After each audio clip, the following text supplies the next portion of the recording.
హరి ఓం గురుభ్యో నమః. ఆత్మీయులందరికీ కూడా నమస్కారం. ఇప్పుడు మనం 2024 సంవత్సరంలో పాల్గొన మాసం మరి చైత్ర మాసం ఈ 2 మాసాలు కూడా ఏప్రిల్ నెలలో పూర్తి కాలం ఉంటుంది. ఈ యొక్క సమయంలో ద్వాదశ రాశుల్లో మీన రాశి వారికి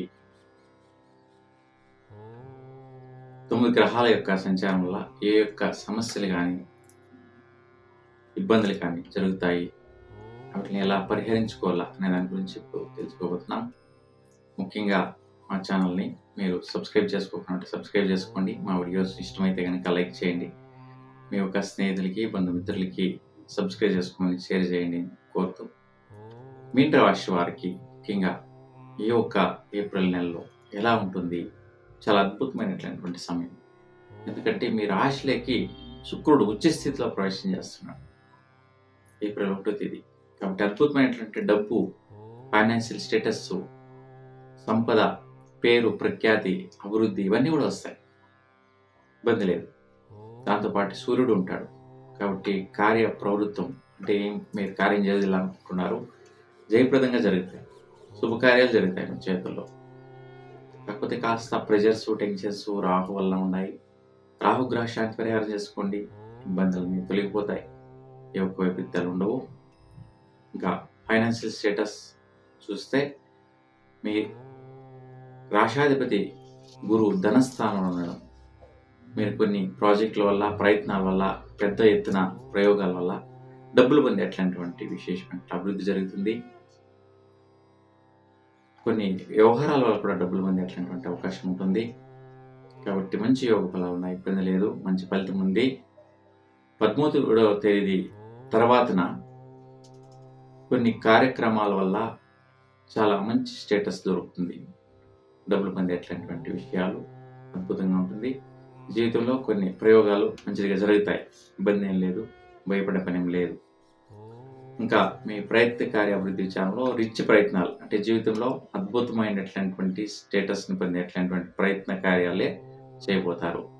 మీ స్వస్థానం, మీ ఇంటి వ్యవహారాల వల్ల, బిజినెస్ వ్యవహారాల వల్ల, పంటల విచారం, ఒక ఇల్లు విచారం లేదు, ఇల్లు కట్టే ప్రయత్నం విచారం, భూమి విచారం, సైట్ల విచారం ఇవన్నీ కూడా 10వ తేదీ తర్వాతనే చేయొద్దండి. 10వ తేదీ లోపల చేసుకోండి. ఎందుకంటే బుధుడు మీ రాశిలోకి రావడం, నీచ స్థితిలో, పాప స్థితిలో, వక్ర స్థితిలో సంచారం చేస్తాడు. కాబట్టి మీకు వైయక్తికంగా స్థిరత్వం లేకుండా పోతుంది, ద్వంద్వ స్థితి, టెన్షన్స్ రావడం జరుగుతుంది, ఏం చేయాలో తెలియకపోతుంది. అలాంటి ఇబ్బందులు మీ స్వస్థానం వల్ల, మీ బంధువుల వల్ల, మీ ఇంటి పట్ల, మీ తల్లిదండ్రి స్థానంలో నుండి ఈ ఒక్క విషయాలు, సమస్యలు రావడం జరుగుతుంది. కాబట్టి 10వ తేదీ తర్వాతన మహావిష్ణు దర్శనం చేయండి, పుణ్యస్థలాలకు వెళ్ళి రండి, మంచిది జరుగుతుంది. ఇంకా విద్యార్థులకి మంచి శుభ సమయం, మంచి యోగ ఫలం. ఇంకా సుఖ ప్రాప్తి విచారణలు అయితే డబ్బులు పొందేదాని వల్ల సుఖం అనేది దొరుకుతుంది. ఎప్పుడు డబ్బు ఎక్కువ వస్తుందో అప్పుడు సుఖం, సంతోషం అవన్నీ కూడా ఉంటుంది, ఇబ్బంది ఏం లేదు. ఎందుకంటే సూర్యుడు ఉచ్చ స్థితిలో 13వ తేదీని ఉంటాడు, 13 వరకు కూడా మీ రాశిలోనే ఉంటాడు, అప్పుడు కూడా మంచిదే. 13 తర్వాత ధనస్థానంలోకి రావడం, డబ్బులు ఎక్కువ బలంతో రావడం, కొన్ని ప్రయత్నాలతో రావడం అద్భుతంగా జరుగుతుంది.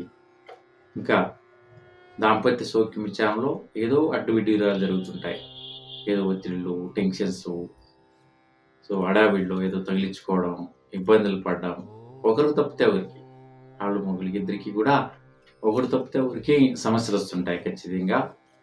10వ తేదీ తర్వాత మీ రాశిలో బుధుడు బాగా వక్రస్థితి, నిత్యస్థితి ఉండడం, పాపస్థితి అయిపోవడం వలన దంపతుల స్థానంలో ఏ ఒక్క వ్యవహారం డిసైడ్ చేయొద్దండి, ఏ ఒక్క బిజినెస్కి చేయొద్దండి.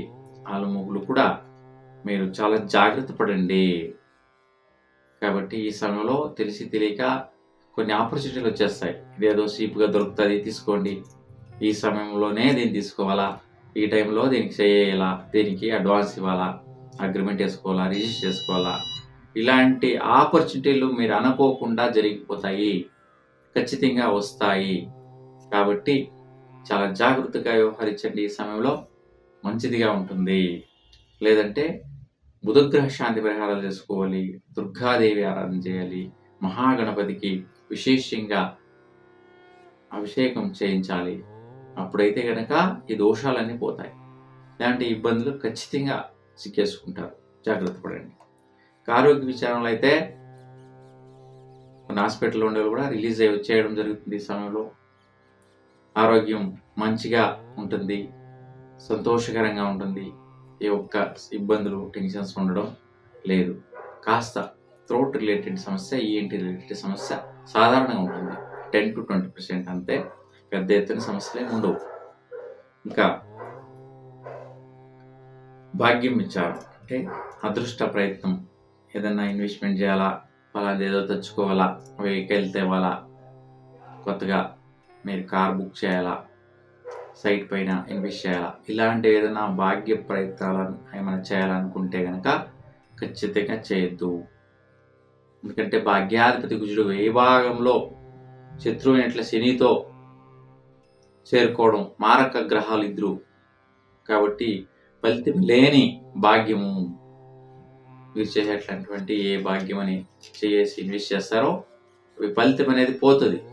ఏదో ఒకట ఎడవట్టు అవుతుంది, సమస్యల్లో సిక్కేసుకుంటారు, వ్యయం అవుతుంది, చెయ్యి జారిపోతుంది. అలాంటి భాగ్యము కాబట్టి చేయి వేయద్దండి. ఖచ్చితంగా మీరు చేయి వేయాలన్నా కూడా గ్రహ పరిహారాలు చేసుకోవాలి. సో దానికంటే కూడా గమ్ము నుండిపోవడం మంచిది ఈ సమయంలో, ఈ నెలలో. ఇంకా వృత్తి ఉద్యోగం పట్ల కొంచెం మంచిగా డబ్బులు వస్తున్నాయి. అనుకోకుండా కొన్ని మీకు డబ్బులు వచ్చేటువంటి యోగాలు, బలం కలిసి వస్తాయి. కాబట్టి సదవకాశం వచ్చేట్లాంటి డబ్బులు వస్తాయి. ఎవరో ఇవ్వడం, అవి మీకు ఫలితంగా మారడం, అభివృద్ధి రావడం, వృత్తిలో బలంతో డబ్బు వస్తుంది. మీరు ఎంత వర్క్ చేస్తారో దానికంటే ఎక్కువ ఇంప్రూవ్మెంట్స్ బిజినెస్లో కావచ్చు, కొంత గ్రోత్ ఉన్నది, ఇబ్బంది ఏం లేదు. ఇంకా లాభం విచారంలో చూస్తే కొంచెం ఖర్చులు అలానే ఉన్నాయి, లాభం అలానే. ఒక పక్క ఎంత లాభం వస్తుందో అంత ఖర్చు పెట్టేట్లాంటిది, కొన్ని టెన్షన్స్ తీసుకునేట్లాంటిది, కొన్ని పాత కమిట్మెంట్స్ని సెటిల్మెంట్ చేసుకోవడం, సాల్వ్ చేసుకోవడం, ఇబ్బందులు క్లియర్ చేసుకునేట్లాంటి ఆదాయాలు, వ్యయాలు ఖచ్చితంగా జరుగుతాయి. కాబట్టి ఈ విచారంలో, తర్వాత దంపతుల విచారంలో కాస్త జాగ్రత్త పడండి. సో ఇంత మినహా ఇంకేం సమస్యలు లేవు. కాబట్టి మీకు అందరికీ కూడా భగవంతుడు మంచిది కోరాలని భగవంతుని ప్రార్థిస్తూ మీకు అందరికీ శుభం. నమస్కారం.